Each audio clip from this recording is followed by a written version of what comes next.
Assalamualaikum warahmatullahi wabarakatuh. Alhamdulillah, nahmaduhu subhanahu wa ta'ala wa nasta'inuhu wa nastaghfiruh. Wa na'udzu billahi min shururi anfusina wa min sayyiati a'malina. Man yahdihillahu fala mudilla lahu wa man yudlilhu fala hadiya lahu. Asyhadu an la ilaha illallah wahdahu la syarika lahu wa asyhadu anna Muhammadan abduhu wa rasuluh.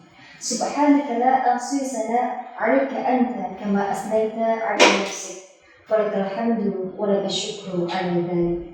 Allahumma shalli 'ala sayyidina wa habibina Muhammadin wa 'ala alihi wa ashabihi wa tabi'ina lahum bi ihsanin ila yaumiddin. Amma ba'd. Yang terhormat beliau Bapak Ageng Amin HSkom selaku Kepala SMK Raden Umar Said Kudus, yang kami hormati pula Bapak-Bapak Wakil Kepala SMK Raden Umar Said Kudus, baik bidang kesiswaan, bidang sarana prasarana, bidang hubungan masyarakat, dan bidang kurikulum. Yang terhormat Bapak Ibu tenaga pendidik dan kependidikan SMK Raden Umar Said Kudus, yang terhormat Bapak Ibu wali kelas yang sekarang sedang berada di dalam kelas, serta tak lupa anak-anakku dari kelas 10, 11, 12, baik dari jurusan DKV Teknik Grafika, DKV Desain Grafika, Animasi 3D, Animasi 2D, dan PPLG yang amat sangat kami sayang dan kami banggakan. Pertama-tama, marilah kita panjatkan puji kehadirat Allah Subhanahu wa Ta'ala, berqaulina alhamdulillah wa syukurillah atas segala limpahan rahmatnya, inayahnya, hidayahnya, sehingga pada kesempatan pagi ini kita masih diberikan kesehatan, diberikan kesempatan untuk bisa bertemu, bermuajahah dalam keadaan sehat walafiat dan kekurangan sholat apapun. Salat dan salam juga tak lupa kita haturkan kepada beliau Nabiullah Nabi Muhammad sallallahu alaihi wasallam. Karena apa? Karena beliau adalah satu-satunya Nabi yang kelak memberikan syafaat kepada kita semua, dan semoga kita termasuk ke dalam umat beliau yang telah mendapatkan syafaat dari beliau yang nanti. Amin, amin ya rabbal alamin. Hadirin Bapak Ibu, anak-anakku yang dirahmati oleh Allah, tidak terasa hari ini kita telah memasuki hari ke-9 di bulan yang agung, bulan yang mulia, yaitu bulan Ramadan, di mana seluruh umat muslim di berbagai penjuru dunia diperintahkan, bahkan diwajibkan untuk berpuasa. Hal demikian sebagaimana yang ada dalam firman Allah Al-Quran surat Al-Baqarah ayat 183. Qala Allah Ta'ala fi kitabil karim, a'udzu billahi minasyaitonir rajim. Bismillahirrahmanirrahim. Ya ayyuhalladzina amanu kutiba 'alaikumus-shiyam kama kutiba 'alal ladzina min qablikum la'allakum tattaqun. Shadaqallahu 'azim.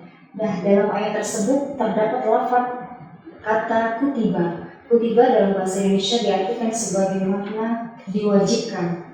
Kata diwajibkan berasal dari kata dasar wajib, yang mana kita tahu arti wajib adalah merupakan salah satu hukum taklifi yang berarti tuntutan, pengharusan yang ditetapkan oleh syariat Islam, yang tentunya akan ada konsekuensinya ketika tidak dikerjakan oleh mukallaf. Sebagai gampangnya saja, wajib adalah sesuatu yang ketika dikerjakan akan mendapatkan pahala, dan ketika ditinggalkan maka akan mendapatkan dosa. Oleh karena itu, bagi kita semua yang merasa muslim tapi kok tidak puasa padahal sudah memenuhi syarat sah, baik syarat sah maupun syarat wajibnya, dan kita tidak berada dalam kondisi diperbolehkan tidak puasa atau diperbolehkan berbuka puasa di siang hari, tapi kok memilih tidak berpuasa, maka apa yang akan kita dapatkan? Tentu hanya dosa saja. Na'udzubillah min dzalik. Selanjutnya ada kalimat juga kama kutiba 'alal ladzina min qablikum. Nah, di sini ada kata sebagaimana yang diwajibkan atas orang-orang terdahulu. Kata orang-orang terdahulu di sini banyak tafsiran. beberapa ulama menafsirkan, salah satunya yang pertama ada Ibnu Abbas. Ibnu Abbas menafsirkan kata orang-orang terdahulu yang dimaksud adalah para ahli kitab. Siapa itu ahli kitab? Ahli kitab adalah orang Yahudi dan Nasrani. Sedangkan menurut ulama yang lain seperti Al-Hasan, As-Sudi, Asy-Sya'bi mengatakan orang-orang terdahulu itu adalah orang Nasrani. Ayat ini menunjukkan suatu penekanan hukum, penambah semangat serta melegakan hati bagi lawan bicaranya, teruntuk bagi kita. Karena apa? Suatu perkara sulit, artinya puasa itu sendiri, jika sudah menjadi hal yang umum, artinya sudah pernah dilakukan oleh orang-orang sebelum kita, maka sesuatu yang sulit itu tidak akan menjadi sulit lagi. Itu lalu, lapan yang terakhir adalah la'allakum tattaqun, agar kalian bertakwa. Maksudnya dari kata ini juga banyak penafsiran dari para ulama. Yang pertama adalah Imam At-Tabari menafsirkan ayat ini dengan puasa kita akan menjadikan pribadi kita menjadi pribadi yang bertakwa. Artinya menjauhkan diri dari segala makan, minum, berjima dengan wanita ketika puasa. Karena tentunya kalau kita ketahui terlebih dahulu, makna takwa adalah menjauhkan diri dari hal yang dilarang oleh Allah dan menjalankan segala apa yang diperintahkan oleh Allah. Maka dari itu, menurut At-Tabari, takwa di sini adalah kita bisa menjauhkan diri dari makan, minum, jima ketika berpuasa. Karena makan, minum, jima ketika berpuasa dilarang oleh Allah. Nah, selanjutnya dari Imam Al-Baghawi memperluas lagi penafsirannya, menggunakan puasa sebagai wasilah, sebagai penghubung kita menjadi sosok yang takwa. Kenapa? Dengan berpuasa kita disuruh untuk menundukkan hawa nafsu, mengalahkan syahwat kita, syahwat yang berkaitan dengan makanan, minuman, dan jima. Hadirin Bapak Ibu, anak-anak yang dirahmati oleh Allah, meskipun puasa Ramadan memang diwajibkan bagi umat muslim, perlu kita ingat bahwa Islam adalah agama yang sempurna, Islam adalah rahmatan lil alamin, Islam adalah agama yang mudah, gampang, tapi tidak untuk digampangkan. Oleh karena itu, Islam tidak pernah menghukumi seseorang tanpa melihat kondisi seseorang tersebut. Maksudnya adalah dalam Islam tidak ada paksaan, la ikraha fid din, tidak ada paksaan dalam Islam. Oleh sebab itu, Islam, Allah SWT memberikan kita rukhsah, memberikan kita keringanan berupa apa? Diperbolehkannya berbuka puasa di siang hari atau sebelum masuknya waktu berbuka puasa dalam kondisi keadaan tertentu. Rukhsah ini sudah dijelaskan sama Allah, ada dalam Al-Quran surat Al-Baqarah ayat 185. Faman syahida minkum asyhara falyasumhu wa man kana minkum maridan aw 'ala safarin fa 'iddatun min ayyamin ukhra. Barang siapa ketika kalian berada di bulan Ramadan maka berpuasalah. Akan tetapi jika memang sedang sakit, sedang dalam perjalanan, maka diperbolehkan mengganti di hari lain. Hari ini Bapak Ibu, anak-anakku yang dirahmati oleh Allah, sebelum kita membahas kondisi atau golongan orang-orang yang diperbolehkan untuk berbuka puasa di siang hari atau sebelum masuknya waktu berbuka puasa, mari kita sedikit mereview kajian-kajian sebelumnya. Yang pertama mengenai pengertian puasa. Dalam kitab Fathul Qarib dari karya Syekh Muhammad bin Qasim Al-Ghazi dikatakan bahwa huwa wasawm wasyam masdarani ma'nahuma lughatan al-insan. Makna bahasa, arti bahasa dari siam maupun saum adalah sama, al-imsak yaitu menahan. Lalu menurut syariat wa syar'an imsakun an muftin bi niyatin makhsusatin jami'an harin qabilin lis-saum min muslimin aqil tahirin min haid wal nifas. Secara syara adalah menahan dari hal-hal yang membatalkan puasa, disertai dengan niat tertentu, niat khusus di siang hari, sepanjang siang hari yang bisa menerima ibadah puasa dengan syarat orang tersebut orang muslim, berakal dan suci dari haid dan nifas. Selanjutnya mari kita mereview sedikit tentang syarat sah dan syarat wajibnya dari puasa. Yang untuk kali ini saya mengambil dari kitab Safinatun Najah, dijelaskan tentang syarat sahnya puasa. Syurutu sihhatihi arba'atu asya', ada 4 macam. Yang pertama adalah Islam, itu beragama Islam dalam harus beragama Islam, karena untuk non-muslim tidak ada kewajiban untuk berpuasa. Mereka boleh berpuasa tapi tidak merupakan kewajiban di agama mereka. Nah, untuk selanjutnya adalah wa'aqlun, berakal. Jadi tidak sedang gila ya, tidak gila. Terus wanaqa'un min nahwi haidin, suci dari hal-hal yang menyamai haid. Terus wa'ilmu bikaunil waqti qabilan bis-shaum, memiliki ilmu, tahu mana kapan waktunya dia berpuasa.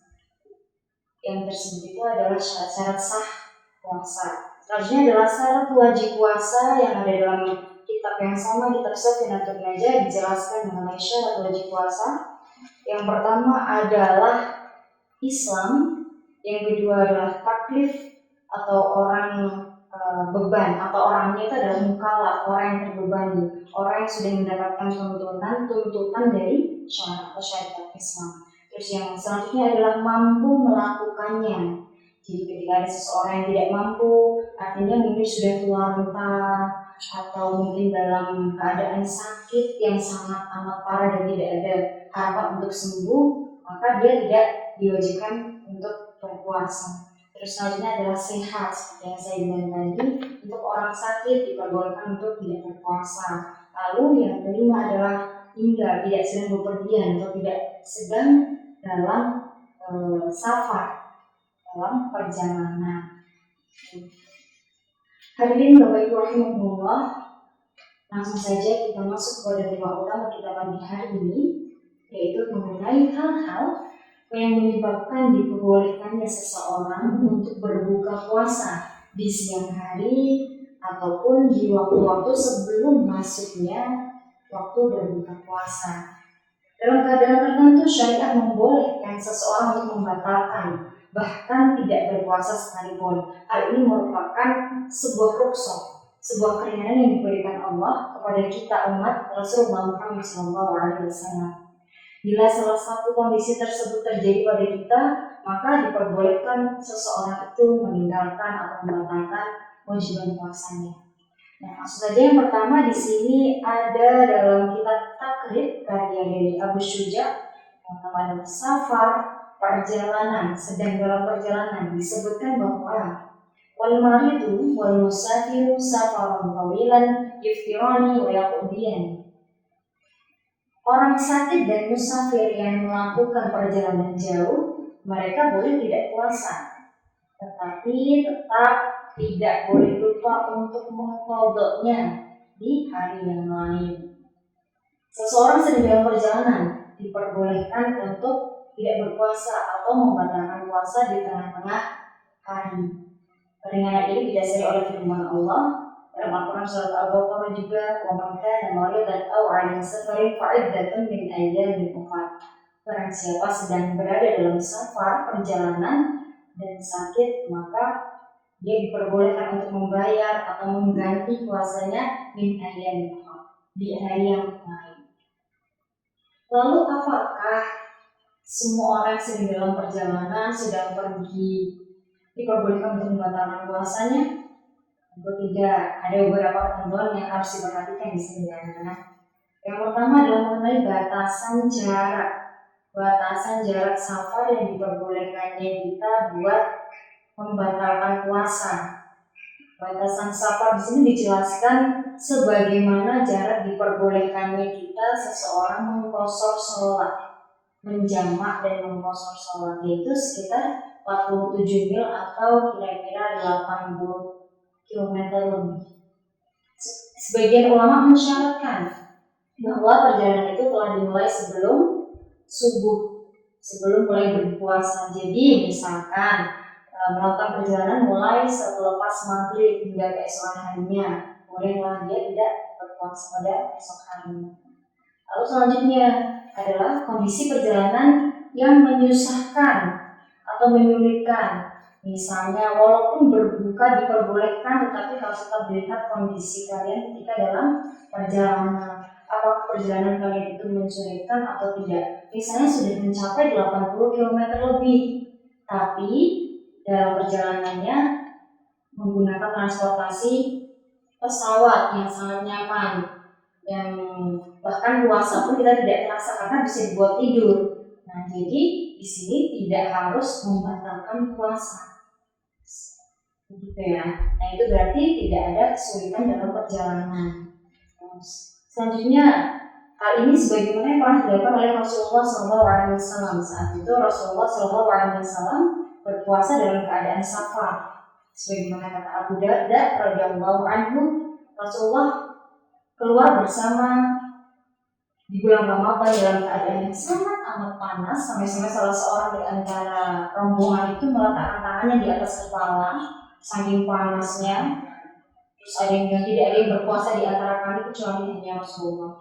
Jadi diperbolehkan ketika safar, ketika tidak merasa kesulitan, diperbolehkan untuk tetap berpuasa. Selanjutnya, sebaliknya bila perjalananmu itu sudah mencapai jarak yang ditentukan tapi merasa kesulitan, atau misalnya seperti ini contohnya, misalnya anak-anak nanti waktu mudik kalian naik bisnya ramai banget, sesak gitu, jadi membuat kalian kesulitan dan merasa tidak nyaman di dalam bis, atau bahkan kalian berdiri di dalam bis dari mulai berangkat mungkin sampai jarak yang agak jauh, sehingga dalam keadaan puasa kalian itu membuat kalian menjadi lemas, menjadi lelah atau apa, hal tersebut diperbolehkan untuk membatalkan puasa atau berbuka puasa asalkan dari jarak yang ditempuh sudah lebih dari 80 km. Nah, hal ini juga pernah terjadi atau berdasarkan hadis dari Rasulullah yang berkata demikian, dalam perjalanan Rasulullah SAW pernah melihat kerumunan orang yang sedang berteduh di bawah pohon. Lalu Rasulullah bertanya, mengapa orang ini? Lalu ada yang menjawab, dia sedang berpuasa. Lalu Rasulullah menyebutkan kalimat laisa minal birri shaum fis safar. Bukanlah suatu kebaikan orang yang berpuasa ketika sedang dalam perjalanan. Nah, dari hadis ini, potongan hadis ini menyebutkan, menjelaskan bahwa ketika seseorang itu ketika dalam perjalanan mengalami kesulitan atau kepanasan yang sangat dan membuatnya tidak nyaman, diperbolehkan untuk tidak berpuasa atau membatalkan puasanya. Nah, kedua hadis di atas merupakan dalil yang paling nyata menunjukkan membolehkan seorang musafir itu tetap berpuasa dan ataupun lebih memilih tidak berpuasa atau membatalkan puasanya, tergantung pada kondisi yang menyertainya. Nah, untuk syarat yang selanjutnya, syarat safar yang diperbolehkan untuk berbuka puasa adalah menurut mazhab Syafi'i, selain batas safar diperbolehkan berbatalkan puasa juga karena safar mubah. Maksudnya apa? Safar yang diperbolehkan, perjalanan yang diperbolehkan, yaitu perjalanan yang tidak diingatkan untuk maksiat. Ya, kalian misalnya mau pergi dari sini ke Jakarta, itu memang sudah mencukupi batas jarak safar. Tapi kalau diniatkannya misalnya untuk mencuri, untuk membunuh, untuk merampok, itu bukan masuk ke dalam syarat diperbolehkannya berbuka. Hadirin yang dirahmati oleh Allah, meskipun musafir diperbolehkan untuk berbuka puasa, tapi perlu diingat bahwa hal ini merupakan hukumnya itu jaiz, mubah. Jadi bukan diwajibkan untuk berbuka puasa, bukan diwajibkan untuk membatalkan puasa. Jadi harus mengetahui dulu kondisi apa yang menyertainya tadi. Meskipun demikian, mereka tetap diperintahkan untuk mengganti puasa itu di hari yang lain. Bukan berarti mereka boleh berbuka, mereka boleh tidak berpuasa, dan mereka boleh tidak usah mengganti. Bukan seperti itu. Jadi harus tetap mengganti di hari yang lain. Yang kedua, kondisi yang kedua adalah seseorang yang sedang sakit. Nah, sakit di sini, orang yang sakit itu yang dimaksudkan adalah ketika dia sedang berpuasa, malahan akan memperparah penyakitnya, malahan akan membuat kondisinya semakin berbahaya atau semakin bertambah sakit, kesembuhannya menjadi terhambat. Misalnya apa? Misalnya ada seseorang yang memiliki penyakit mah akut yang suatu ketika bisa kambuh. Nah, itu tentu perlu pengobatan segera. Nah, tapi dia tetap berpuasa, itu maka diperbolehkan untuk membatalkan puasanya atau membuka. Itu meski demikian harus diperhatikan terlebih dahulu sakit di sini dan kondisi sakitnya itu seperti apa. Apakah ada harapan sembuh? Apakah memang sudah tidak ada harapan sembuh atau bagaimana? Nah, siapa Bu yang menentukan dia itu bisa sembuh atau tidak? Tentunya orang yang ahli dong, orang yang ahli dalam bidangnya yaitu seorang dokter. Dari diagnosa dokter. Jadi jika dokter berkata orang ini penyakitnya dikatakan tidak ada harapan sembuh, maka dia diperbolehkan tidak perlu mengkodok puasanya, mengganti puasanya, tapi cukup dengan membayar fidyah atau denda. Berbeda jika memang dia ada harapan sembuh. Nah, nanti dia masih diberi kesempatan untuk mengkodok puasanya ketika sembuh. Gitu. Jadi tidak kok menurut diagnosa teman ataupun saudara yang tidak dalam bidangnya. Jadi harus mendapatkan validasi dari orang yang ahli yaitu dokter. Di sini untuk membayar fidyah bagi orang yang sakitnya dibilang tidak bisa sembuh atau tidak ada harapan sembuh sesuai dengan Al-Quran surat Al-Baqarah 184 dikatakan mereka wajib membayarkan fidyah berupa memberi makan fakir miskin sejumlah hari yang ditinggalkan, sejumlah puasa yang ditinggalkan.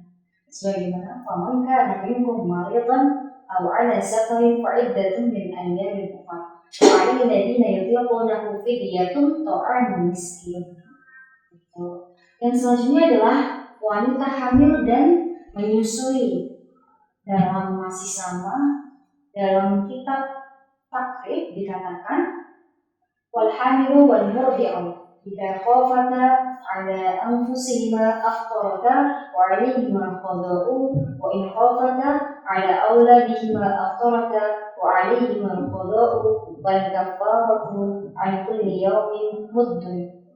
Dalam kitab takrib karyanya Abu Syuja dikatakan bahwa bagi wanita hamil dan menyusui ketika mereka khawatir kepada dirinya lalu dia memilih untuk berbuka puasa atau membatalkan puasanya, maka mereka masih diwajibkan untuk mengganti puasa itu apabila ketika mereka lebih khawatir pada janinnya, artinya mereka takut keguguran, mereka takut janinnya itu kurang nutrisi atau kayak menyusui kurang asinya kurang nutrisi. Nah itu maka ibu tersebut diwajibkan selain mengqadha adalah membayar fidyah. Fidyahnya berapa tadi disebutkan? Antul yaumin mudun. Setiap harinya adalah 1 mud. Ukuran 1 mud di sini sekitar 432 gram bahan pokok atau beras. Selanjutnya adalah haid dan nifas. Berbicara mengenai wanita hamil dan menyusui, tentunya ada kaitannya dengan fitrah perempuan yang lain, yaitu perempuan yang haid dan nifas. Perempuan dan haid dan nifas, ini yang perlu ditekankan ya anak-anak sekalian. Haid dan nifas itu dilarang untuk menjalankan ibadah puasa. Jelas ada hadisnya riwayat Bukhari dan Muslim. Alaysa idza hadat lam tusalli wa lam tasum. Bukan wanita jika haid tidak sholat dan tidak berpuasa. Ada lagi pernah dulu ada seorang yang bertanya kepada Ibunda Aisyah dalam riwayat hadis riwayat Muslim juga, kenapa gerhana wanita haid itu diperintahkan untuk mengqadha puasa tapi dia tidak diperintahkan untuk mengqadha sholat. Lalu Ibunda Aisyah menjawab, "Apakah kamu kaum Khawarij?" Dia lalu menjawab, "Aku bukan kaum Khawarij, aku hanya ingin bertanya." Lalu Ibunda Aisyah menjawab, "Kami dulu di zaman Rasulullah hanya diperintahkan untuk mengqadha puasa, tidak diperintahkan untuk mengqadha sholat." Nah dari hadis ini terlihat bahwa ketika orang haid dan nifas dilarang puasa dan puasanya diganti di hari lain. Berdasarkan hadis di atas, maka jika dikaitkan dengan tema yang sekarang ini, orang yang haid dan nifas masuk ke dalam syarat orang-orang yang diperbolehkan berpuasa di siang hari ataupun di waktu-waktu sebelum masuknya waktu berbuka puasa. Jadi misalnya anak-anak paginya, siangnya itu berpuasa, tapi kok ternyata kurang 5 menit atau kurang 1 menit pun kedatangan tamu, terbatal puasanya.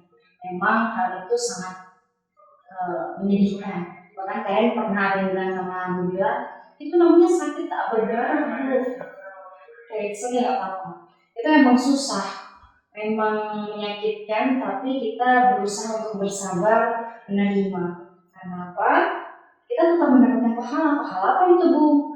Pahala ketika kita beribadah, ketika kita masih sebelum waktu haid tiba.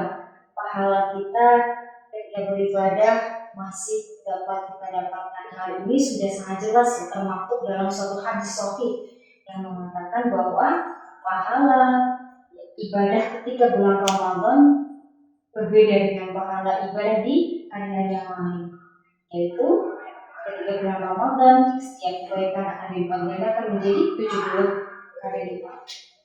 Itu ada dalam hadis riwayat Bukhari dan Muslim. Jadi kalian anak-anak yang perempuan tidak usah khawatir, tidak usah berkecil hati, kita berusaha bersabar menerima dan tetap jangan lupa untuk mengkodok puasanya.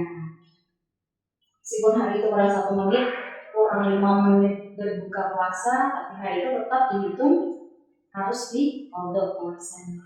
Gitu ya. Terus yang selanjutnya ada seseorang yang sudah lanjut usia. Nah, ini masih lanjut lagi dalam kitab Takhir karya Qadhi Agus Suja, bahwa orang tua wasyai idza ajaza an shaumi yuftiru wa yat'imu an kulli yawmin muddan. Bahwa orang tua yang sudah sepuh, sudah tidak mampu berpuasa, maka dia diperbolehkan untuk berbuka puasa.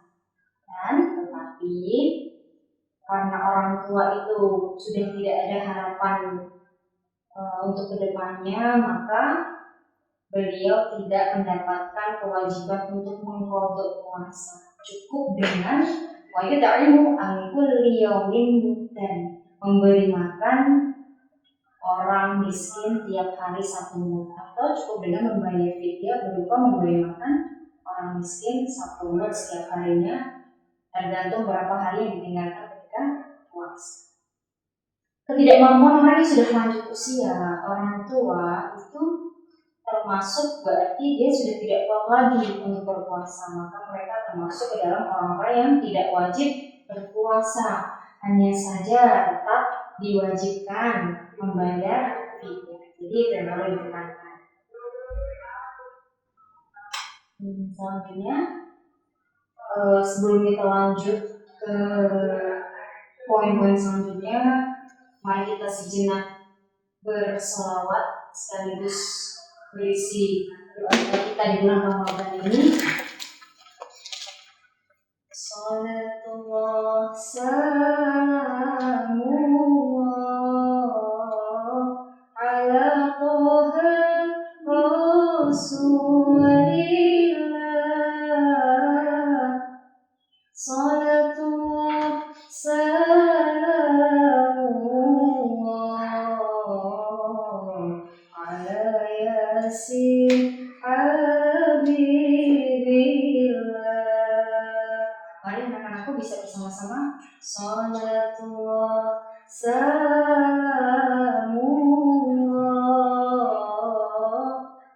ala toha rasulillah. Salatullah salamullah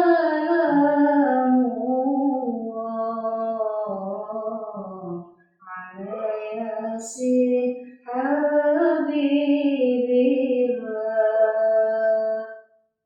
Allahu Rabbi kami mohon Ramadan ini penuh ampunan. Allahu Rabbi kami mohon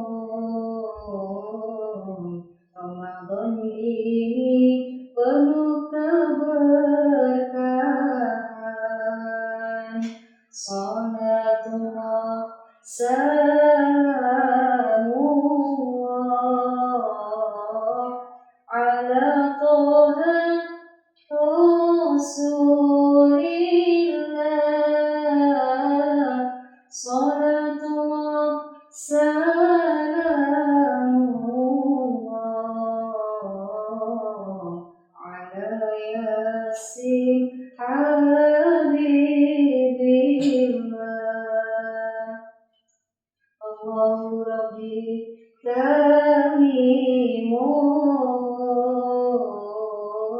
Ramadan ini penuh rahmat.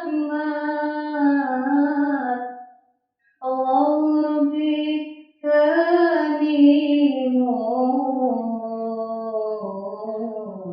Ramadan ini terhindar dari maksiat. Salatullah salamullah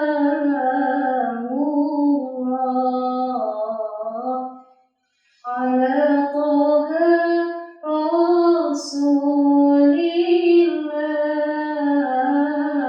Salatullah salamullah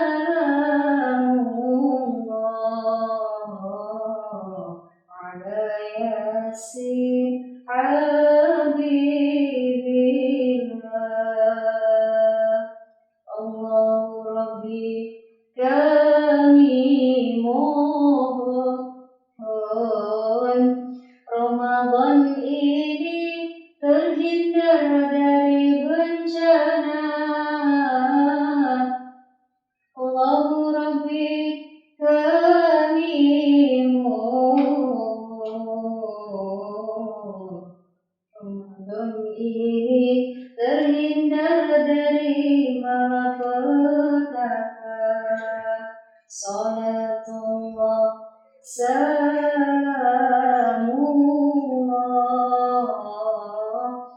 ala Toha Rasulillah.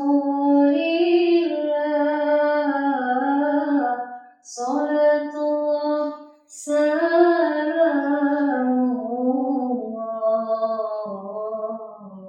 ala Yasin Habibillah. Allahu Rabbi kami mohon, Ramadan ini perkuat keimanan. Allahu Rabbi kami mohon, Ramadan ini kokohkan Islam. Mari bersama-sama. Salatullah salamullah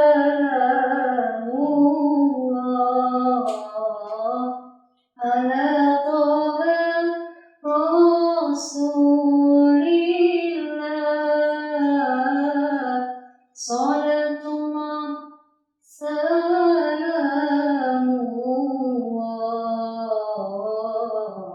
ala Yasin Habibillah.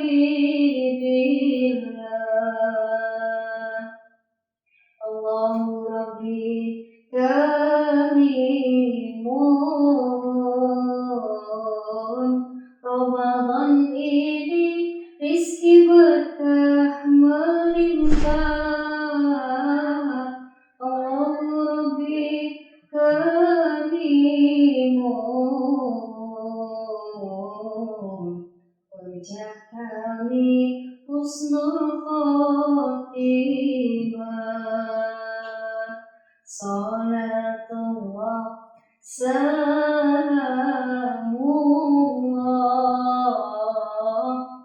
ala Toha Rasulillah. Salatullah salamullah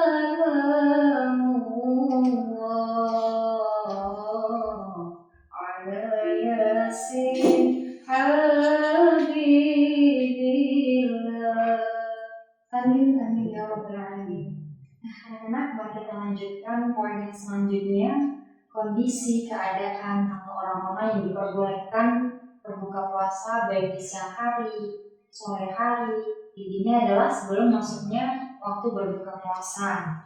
Poin yang keenam adalah seseorang yang memiliki rasa lapar dan haus yang amat sangat. Nah, di sini bukan seperti yang biasa kita rasakan lapar dan haus seperti biasanya, tapi harus disertai dengan kondisi misalnya sedang terjadi paceklik, kemarau yang panjang sekali. Nah, hal tersebut tentu rasa hausnya akan semakin meningkat. Kalau tidak diminumi, kita akan semakin lemas. Bahkan terkadang ada orang yang pingsan. Nah, semacam itu diperbolehkan untuk berbuka puasa. Jadi harus dilihat dulu kondisinya, harus dilihat dulu. Berarti tadi dia sedang dalam masa paceklik, masa kemarau yang amat sangat panjang, sehingga jika tidak dibatalkan puasanya akan membuat seseorang itu menjadi lemas, tak berdaya, bahkan bisa pingsan, maka diperbolehkan untuk berbuka puasa. Gitu. Nah, selanjutnya adalah yang ketujuh, kondisi dipaksa atau terpaksa. Nah, ini kita bisa bersandar pada kaidah usul fikih ad-daruratu tubihul mahdhurat. Keadaan darurat itu memperbolehkan segala sesuatu yang awalnya atau mulanya itu dilarang. Nah, oleh karena itu dalam kondisi darurat kita diperbolehkan untuk berbuka puasa. Yang mana berbuka puasa di siang hari itu makna aslinya, hukum aslinya adalah terlarang. Tapi karena ada dalam keadaan darurat, maka menjadi diperbolehkan. Salah satunya adalah keadaan ketika dipaksa atau terpaksa. Misalnya seseorang itu puasa dan dia sedang dalam ancaman. Dia diancam, kalau kamu tidak membatalkan puasa maka misalnya akan dibunuh, akan mendapatkan bahaya. Nah, semacam itu maka diperbolehkan untuk berbuka puasa karena termasuk ke dalam keadaan darurat. Itu. Lalu meskipun demikian tentu tidak akan lupa kewajiban untuk mengqadha puasanya, mengganti puasanya di hari lain. Yang terakhir adalah pekerja berat. Bagi pekerja berat, nah ini maksudnya apa? Bagi penambang misalnya, kuli bangunan, narik becak di jalanan. Nah itu mereka diperbolehkan berbuka puasa, bukan berarti diperbolehkan tidak berpuasa. Jadi kewajiban berpuasa bagi mereka itu tetap ada. Tapi kalau misalkan di tengah-tengah berpuasa, kok ada hal-hal yang membuat mereka tidak kuat, membuat mereka lemas karena pekerjaannya tadi, itu baru diperbolehkan untuk berbuka puasa. Jadi dia tetap harus berniat untuk puasa dan menjalankan puasa itu. Baru ketika ada sesuatu atau keadaan yang membuat dia tidak kuat melanjutkan puasanya karena pekerjaannya tentunya, nah maka diperbolehkan untuk berbuka puasa. Nah, setelah kita mengetahui beberapa hal yang memperbolehkan seorang muslim untuk berbuka puasa di siang hari atau sebelum masuknya waktu berbuka puasa, makanya tentu menjadi ilmu baru buat kita. Jika nanti anak-anakku atau bapak ibu di luar sana menemui orang-orang yang sedang makan atau minum di siang hari atau apa, nah itu bisa mengubah mindset kita yang biasanya, ih kok orang itu nggak puasa, padahal dia Islam loh, kok nggak puasa. Itu bisa mengubah mindset kita menjadi lebih positif, bisa menjadikan kita tidak berburuk sangka lagi atau asal menjudge orang. Ya walaupun kondisi aslinya mungkin tidak benar, tidak sesuai prasangka baik, tapi lagi-lagi urusan dosa, urusan kesalahan orang bukan urusan kita. Intinya adalah pada diri sendiri mencoba berusaha untuk berprasangka baik kepada seseorang, husnuzon kepada seseorang. Untuk itu, mari kita jadikan bulan ini menjadi bulan pensucian diri, baik secara jasmani maupun rohani kita dari segala macam keburukan, dengan menjadikan bulan ini penuh dengan kesederhanaan, penuh dengan kegiatan ibadah, penuh dengan kegiatan kebajikan, berbagi kepada orang-orang fakir miskin yang membutuhkan, sebagai bulan perlindungan untuk badan kita, jasmani kita, ucap-ucapan kita dari segala perkataan yang keji, dari segala kegiatan-kegiatan yang keji seperti ghibah, menebar hoaks, fitnah, ataupun adu domba dan hal-hal buruk yang lain, baik secara langsung maupun melalui media sosial maupun media elektronik lain. Hal demikian itu tentu tak lain dan tak bukan agar kita mendapatkan yang namanya keberkahan hidup, hikmah yang berharga, khususnya di bulan yang mulia, bulan dimana insya Allah pahala akan dilipat ganda. Anak-anakku, Bapak Ibu guru yang berbahagia, demikian yang dapat saya sampaikan. Saya mohon maaf apabila terdapat tutur kata yang kurang berkenan di hati Bapak Ibu dan anak-anakku sekalian. Semoga kita semua diberikan kelancaran di bulan Ramadan ini maupun di bulan Ramadan tahun-tahun berikutnya. Wabillahi taufiq wal hidayah. Assalamualaikum warahmatullahi wabarakatuh.